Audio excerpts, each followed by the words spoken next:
আজকে আমি এখানে চ্যালেঞ্জ দিয়ে গেলাম, বট বাহিনীকে চ্যালেঞ্জ দিয়ে গেলাম, বাংলাদেশের যারা রিউমার ছড়ায় তাদেরকে চ্যালেঞ্জ ছুড়ে গেলাম, যদি সাহস থাকে সামনাসামনি মোকাবেলা করেন, তথ্য প্রমাণ নিয়ে আসেন, আমি আপনাদেরকে মোকাবেলা প্রস্তুত আছি। যদি হেডম থাকে তাহলে তথ্য প্রমাণ নিয়ে সামনে আইসেন, লীগের চেলাপেলাদের মতো কমেন্ট বক্সে ঘেউ ঘেউ কইরেন না। আসসালামু আলাইকুম। বাংলাদেশের বিভিন্ন জায়গা থেকে আগত আমার প্রিয় সহযোদ্ধা, আমাদের জাতীয় নাগরিক পার্টির বিভিন্ন কেন্দ্রীয় নেতৃবৃন্দ এবং বাংলাদেশের বিভিন্ন গুরুত্বপূর্ণ নেতৃবৃন্দ, আপনারা যারা উপস্থিত হয়েছেন, আপনাদেরকে জাতীয় ছাত্র শক্তির পক্ষ থেকে সংগ্রামী অভিনন্দন এবং শুভেচ্ছা জ্ঞাপন করছি। আমরা ছাত্র রাজনীতিতে নতুন একটা বিপ্লব ঘটাতে চাই। আমরা চাই বাংলাদেশের ছাত্র রাজনীতিতে পরিবর্তন হোক।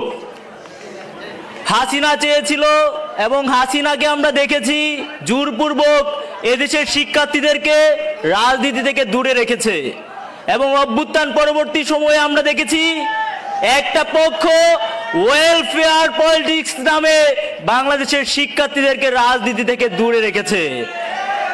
আমরা পরিষ্কারভাবে বলতে চাই, একটা ছাত্র সংগঠনের কাজ কোনো হলে ফিল্টার দেওয়া নয়।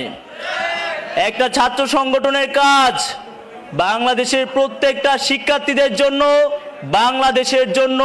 বাংলাদেশের মানুষের অধিকার আদায়ের জন্য কথা বলা, অধিকার আদায় করে বাংলাদেশের মানুষকে নিশ্চিত করা এবং তারা যেন বাংলাদেশের জন্য কাজ করে, বাংলাদেশের মানুষের জন্য কাজ করে, সেইটা এই দেশের মানুষ প্রত্যাশা করে, ওয়েলফেয়ার পলিটিক্স প্রত্যাশা করে না। পলিটিক্যাল করা হয়েছে অভ্যুত্থানের পরবর্তী সময়ে, অভ্যুত্থানের পূর্ববর্তী সময়ে দেশের মানুষকে পলিটিক্যাল করে রাখা হয়েছিল, যেটা আমরা বাংলাদেশের ছাত্র জনতা, আমরা যারা নতুন ছাত্র রাজনীতিতে এসেছি, আমরা সেইটা আর হইতে দিব না। আমরা এই বাংলাদেশে নতুন রাজনীতি, নয়া যে রাজনৈতিক বন্দোবস্ত আমরা বলে এসেছি,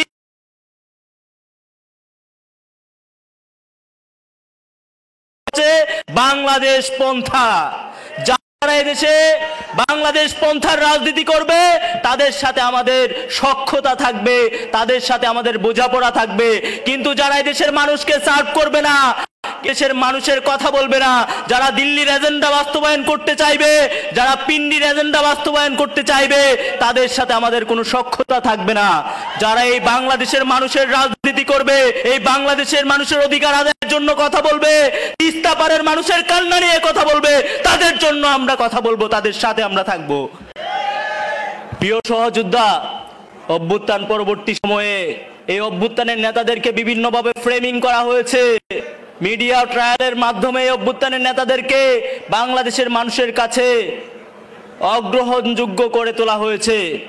এখানে তো বাংলাদেশের প্রত্যেকটা জায়গা থেকে মানুষ এসেছেন, আমার নামে বিভিন্ন রিউমার ছড়ানো হয়েছে। আজকে বাধ্য হয়ে সেই কথাগুলো বলতে হচ্ছে। বলা হয়েছে, লাস্ট আমি শুনেছি আমি নাকি আমির খসরুর জাহাজ আটকে দিছি। আমির খসরু বিএনপি নেতা, আমির খসরুর জাহাজ আমি আটকে দিছি, আবার একটা না 4টা জাহাজ আটকাই দিছি। প্রিয় সহযোদ্ধা, আপনারা তো দেশের বিভিন্ন জায়গা থেকে এসেছেন, আপনাদের কাছে কি আমার বিরুদ্ধে কোনো স্ক্রিনশট, কোনো অডিও, কোনো ভিডিও, কোনো প্রমাণ আছে? যদি থাকে আপনারা দেন, আমি এখানে জবাব দিয়ে যাব। বাংলাদেশের রাজনীতি থেকে সরে দাঁড়াবো যদি আমার কোনো রকম তথ্য প্রমাণ উপস্থাপন করতে পারে কেউ।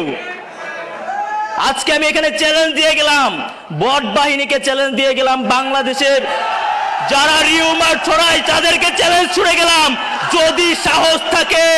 যদি সাহস থাকে সামনাসামনি মোকাবেলা করেন, তথ্য প্রমাণ নিয়ে আসেন, আমি আপনাদেরকে মোকাবেলা প্রস্তুত আছি।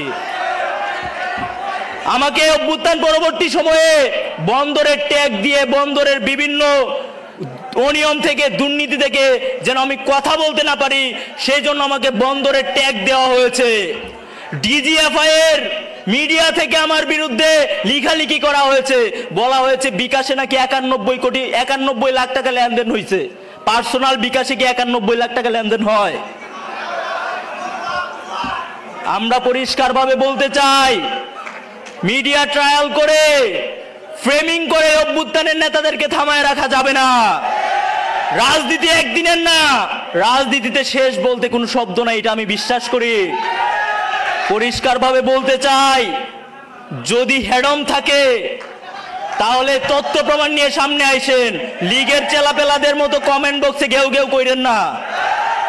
প্রিয় সহযোদ্ধা, আমাদেরকে এইভাবে বাংলাদেশের রাজনীতি থেকে সরিয়ে দেওয়ার চেষ্টা করা হবে, আমাদেরকে বিভিন্নভাবে ফ্রেমিং করে আমাদেরকে দেওয়ার চেষ্টা করা হবে।